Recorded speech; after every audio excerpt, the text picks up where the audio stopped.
नमस्कार, प्रतिदिन अखबार संपादकीय ऑडियो में आपका स्वागत है। कृषि को देखने का हमारा नजरिया बदलना होगा। दैनिक भास्कर।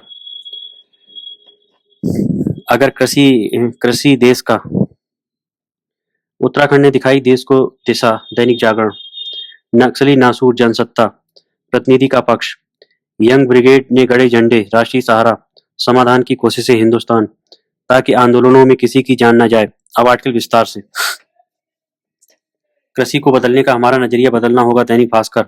अगर कृषि देश का 45 से 46% कार्यबल ढो रही है और पिछले 12 वर्षों में यह हिस्सेदारी बढ़ी ही है, तो इसका सीधा मतलब है कि एक बड़ी आबादी इस पर निर्भर है। एक दूसरा उदाहरण लें। भारत के इतिहास में पहली बार मैन्युफैक्चरिंग 11.6% से ज्यादा लोग, कंस्ट्रक्शन 12.4% और होटल, रेस्तरां व ट्रेड 12.1% में रोजगार पा रहे हैं। अगर मैन्युफैक्चरिंग क्षेत्र दूसरे स्थान से गिरकर चौथे स्थान पर आ गया है तो मतलब अर्थनीति में कुछ कुछ भारी गड़बड़ है।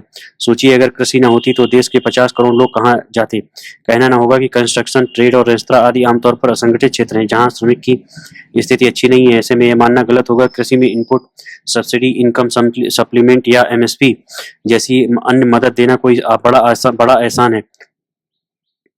अगर देश की आधी आबादी आज भी कृषि में है, लेकिन जीडीपी में उसका योगदान मात्र 17% ही है, जबकि अमेरिका में 1.2% आबादी खेती करती है। अगर चीन की 4.4% आबादी खेती में 7.3% योगदान करती है, तो समाधान कृषि पर लोड कम करने से होगा।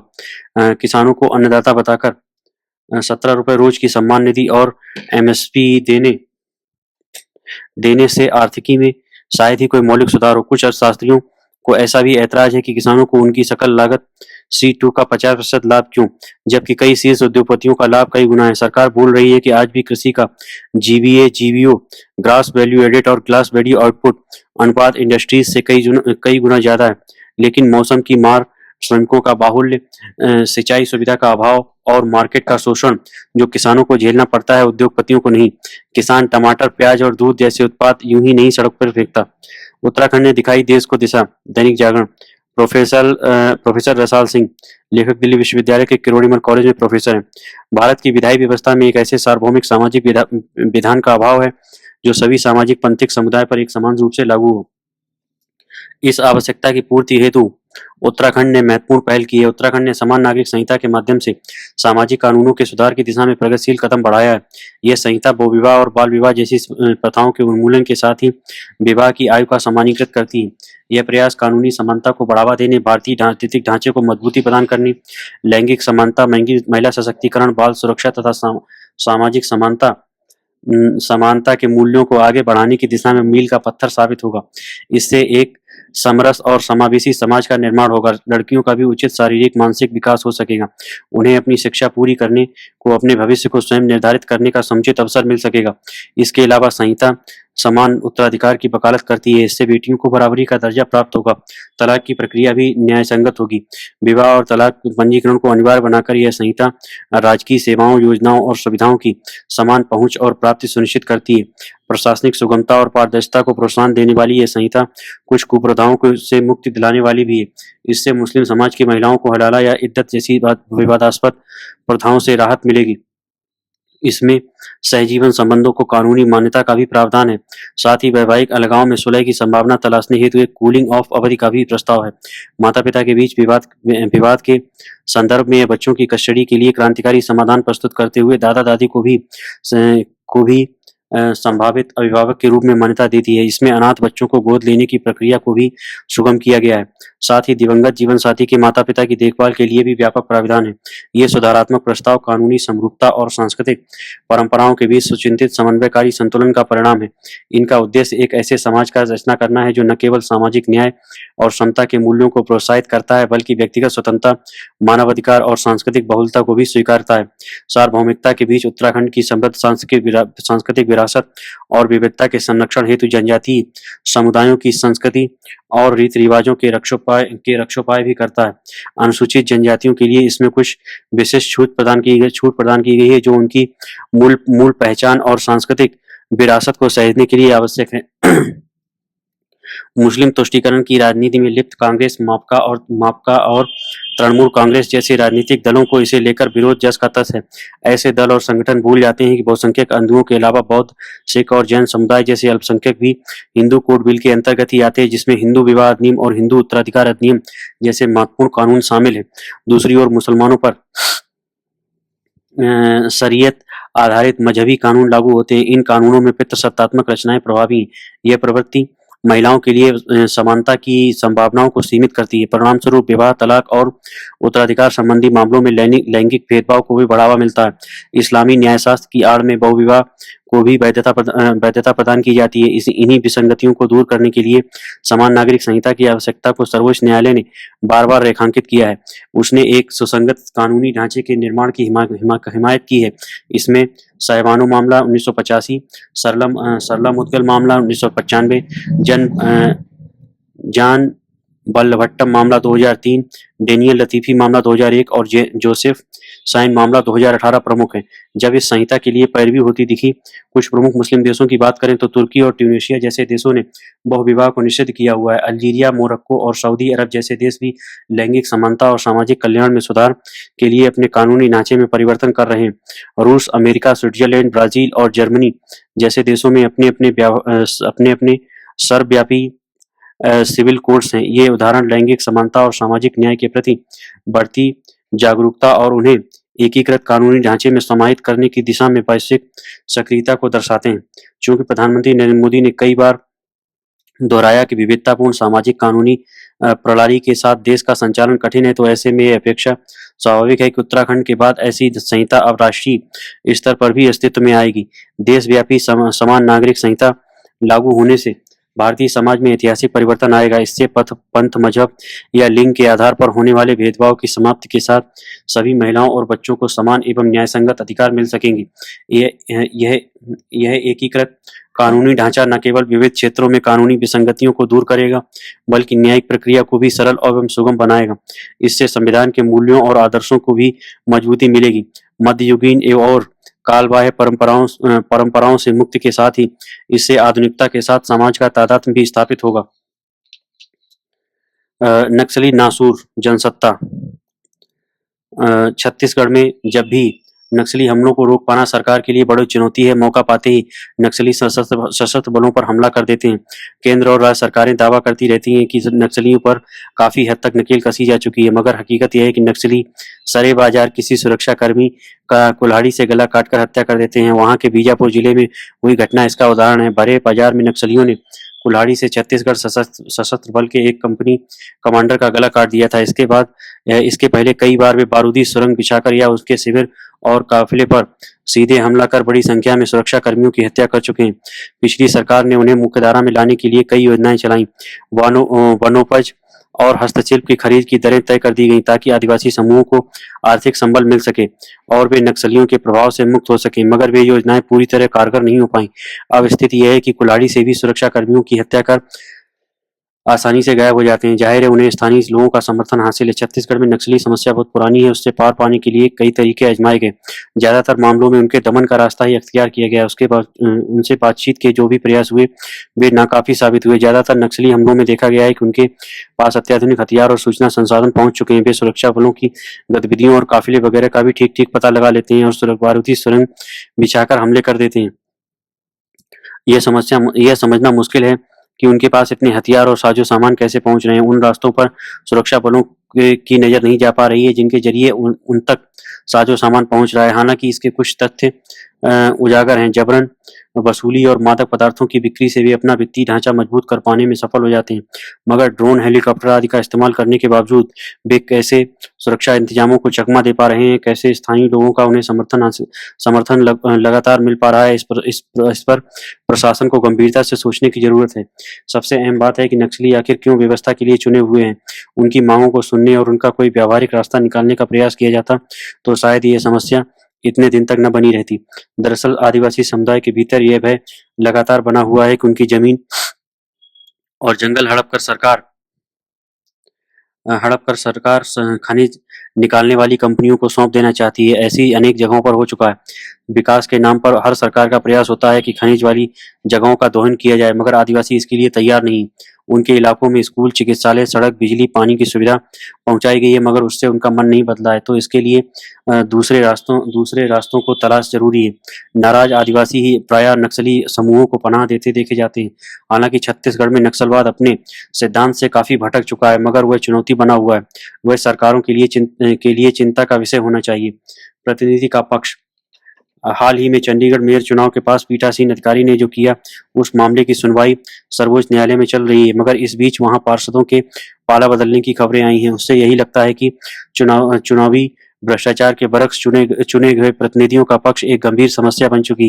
गौरतलब है कि मतगणना के दौरान उभरे विवाद के तूल पकड़ने पर भाजपा के महापौर बने मनोज सोनकर ने अपने पद से इस्तीफा दे दिया है। दूसरी ओर आम आदमी पार्टी के 3 पार्षदों के भाजपा में शामिल होने की खबर आई है। इस पक्ष बदलने की औपचारिक घोषणा होती है तो निगम में अब भाजपा पार्षदों के कुल मतों की संख्या 18 हो जाएगी, जो भाजपा को अपने महापौर, उप महापौर और वरिष्ठ महापौर चुनने के लिए पर्याप्त है। मेजर चुनाव के नतीजों के दौरान जो विवाद उभरा था, अब वह सुप्रीम कोर्ट में है और इस पर अदालत की सख्त टिप्पणियां आ चुकी। सुनवाई के दौरान शीर्ष अदालत ने चुनाव प्रक्रिया में हस्तक्षेप के लिए पीठासीन अधिकारी पर मुकदमा चलाने की बात कही। सवाल है कि मेयर चुनाव में भाग लेने वाले गैर भाजपा दलों की ओर से मतपत्रों के साथ छेड़छाड़ की जो शिकायत की गई है, वह भी सही साबित होती है तो नतीजा क्या होगा? अब नई तस्वीर यह है कि संख्या बल के हिसाब से नतीजे भाजपा के पक्ष में जाने की ही संभावना बन रही है। जिन पार्षदों के अपना पक्ष बदलने लेने की खबरें हैं, कुछ दिनों के भीतर ऐसा क्या हुआ कि उनके सामने अपनी पार्टी को छोड़ देना ही एकमात्र विकल्प बचा है। दरअसल राजनीतिक गलियारे में अपनी पार्टी के प्रति निष्ठा और जनता के विश्वास जैसे मूल्य बहुत तेजी से छींचते जा रहे हैं। उसमें कई उम्मीदवारों का मकसद किसी तरह जीत कर सिर्फ सत्ता पक्ष में शामिल होना होता है।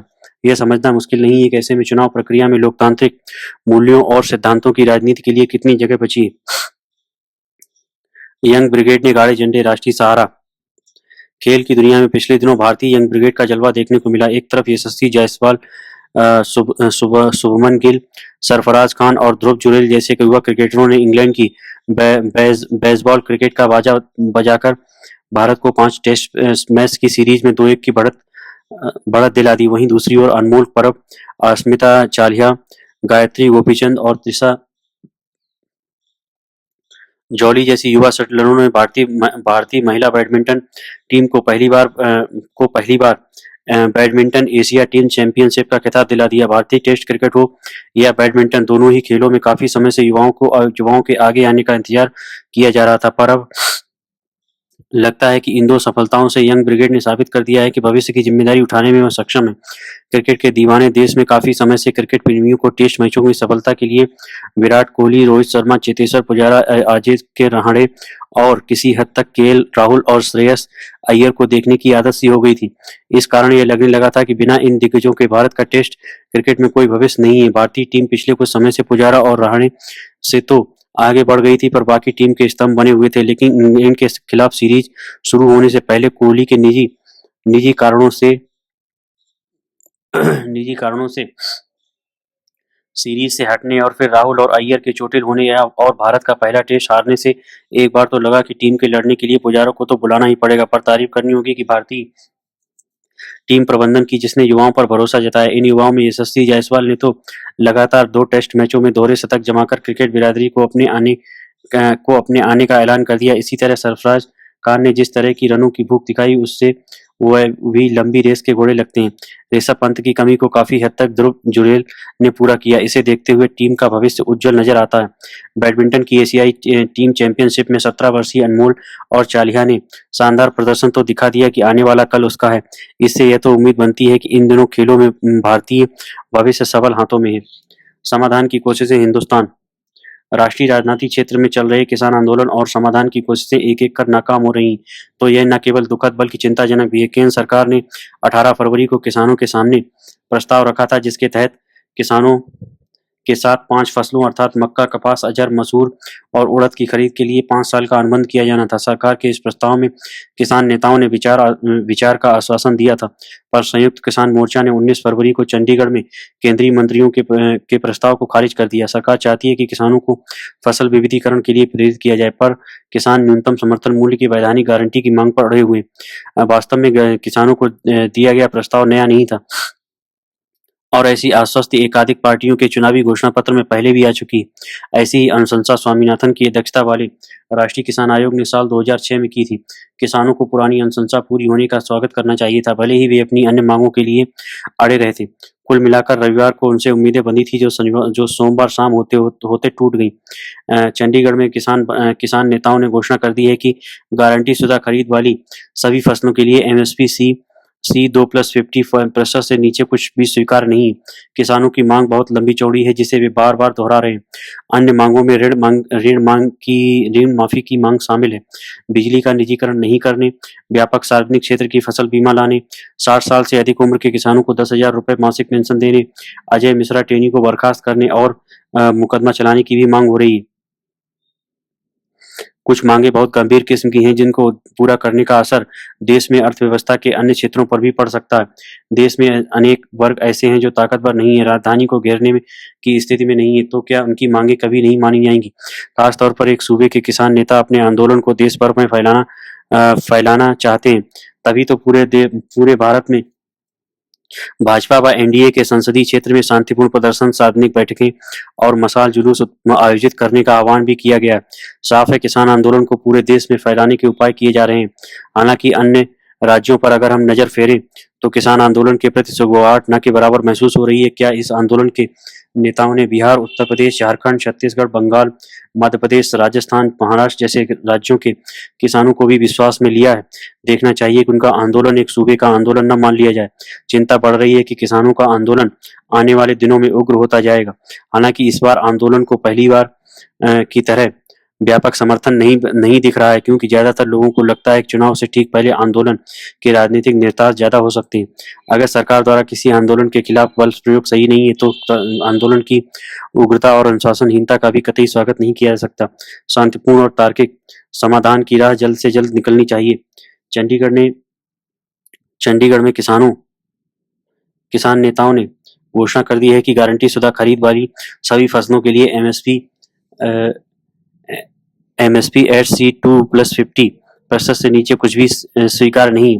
किसानों की मांग बहुत लंबी चौड़ी है, जिसे वे बार बार दोहरा रहे हैं। अन्य मांगों में ऋण माफी की मांग शामिल है, बिजली का निजीकरण नहीं करने, व्यापक सार्वजनिक क्षेत्र की फसल बीमा योजना लाने, 60 साल से अधिक उम्र के किसानों को 10,000 रुपए से मासिक पेंशन देने, अजय मिश्रा टेनी को बर्खास्त करने व मुकदमा चलाने की मांग हो रही है। चिंता बढ़ रही है कि किसानों का आंदोलन आने वाले दिनों में उग्र होता जाएगा। इसलिए हालांकि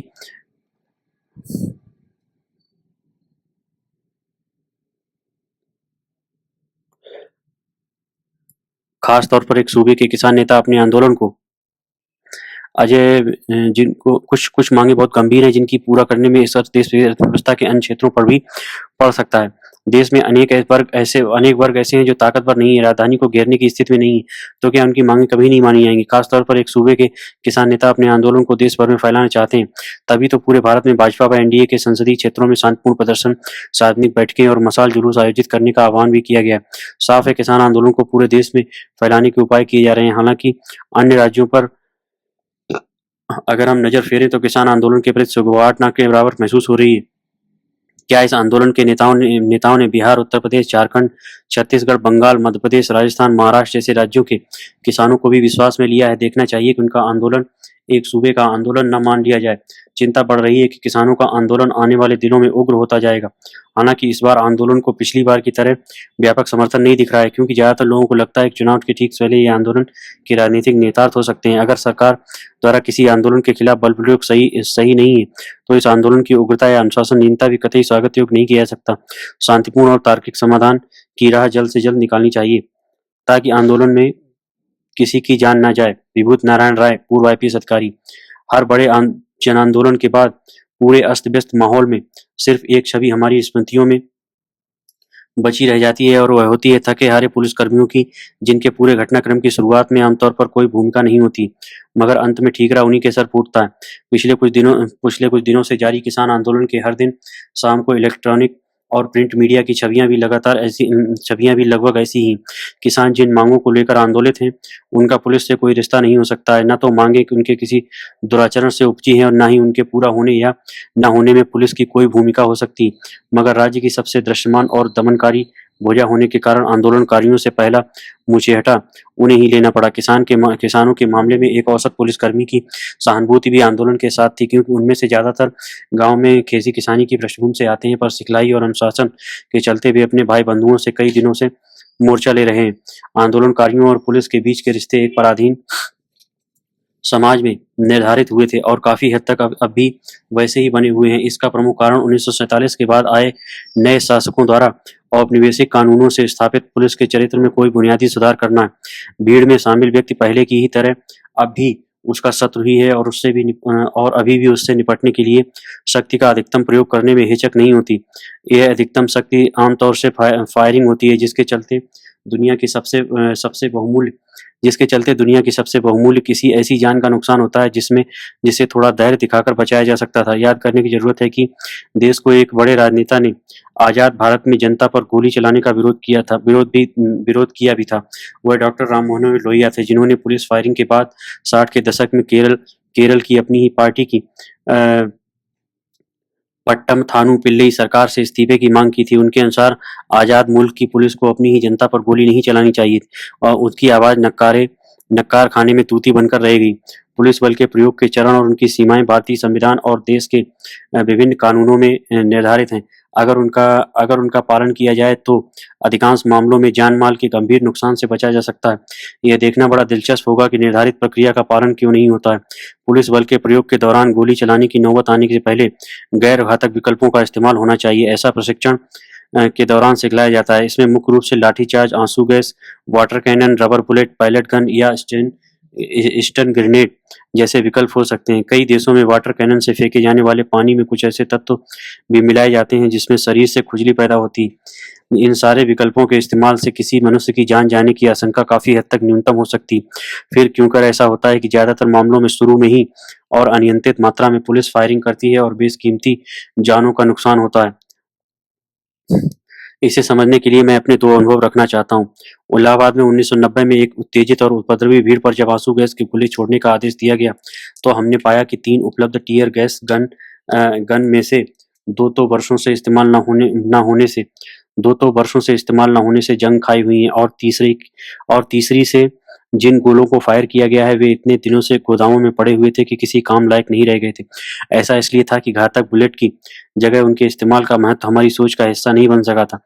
न तो सरकार नए गोलों के लिए धन अवमुक्त कर रही थी और न ही पुलिस नेतृत्व जरूरी प्रशिक्षण में दिलचस्पी दिखा रहा था। कुछ वर्षों पूर्व दिल्ली के उत्तर पूर्व जिले में हुई सांप्रदायिक हिंसा को समझने के लिए अवकाश प्राप्त नौकरशाहों के एक दल के सदस्य के रूप में मैं मौके पर गया, तो मुझे कोई आश्चर्य नहीं हुआ कि एक सज्जन जो आईएएस के वरिष्ठतम पद पर सेवा के अलावा उपराज्यपाल भी रह चुके थे, उस सबसे ज्यादा इस बात से चकित थे कि तमाम अखबारों में दिल्ली पुलिस के ऐसे चित्र छपे थे जिसमें पुलिसकर्मी भीड़ पर पत्थर फेंक रहे थे। वह मुझसे यह जानना चाहते थे कि क्या पुलिस की सिखलाई में पत्थर फेंकना भी शामिल है। उन्हें यह समझने में भी कुछ समय लगा कि वहां मौजूद पुलिसकर्मियों के पास सिर्फ 2 हथियार, डंडा और राइफल, चूंकि बलवाई इतने दूर थे कि लाठी उन तक पहुंच नहीं सकती थी और गोली चलाने का हुक्म नहीं था, इसलिए पुलिसकर्मियों के पास सबसे आसान विकल्प यही था कि वे भीड़ द्वारा फेंके गए पत्थर उठाकर वापस उन्हीं पर फेंके। यदि उनके पास लाठी और गोली के बीच विकल्प होते तो वे शायद वे उनका उपयोग करते।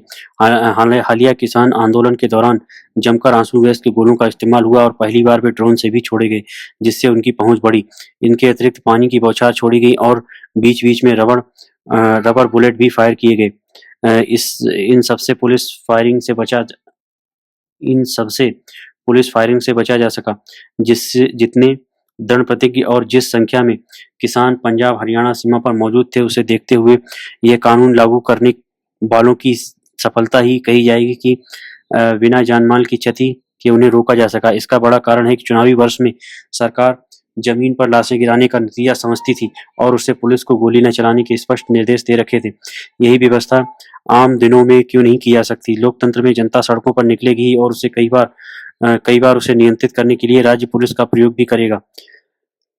पुलिस के दिमाग में यह भरने की जरूरत है कि प्रदर्शनकारी शत्रु नहीं है जिनके खिलाफ उसे अधिकतम बल का इस्तेमाल करना ही है।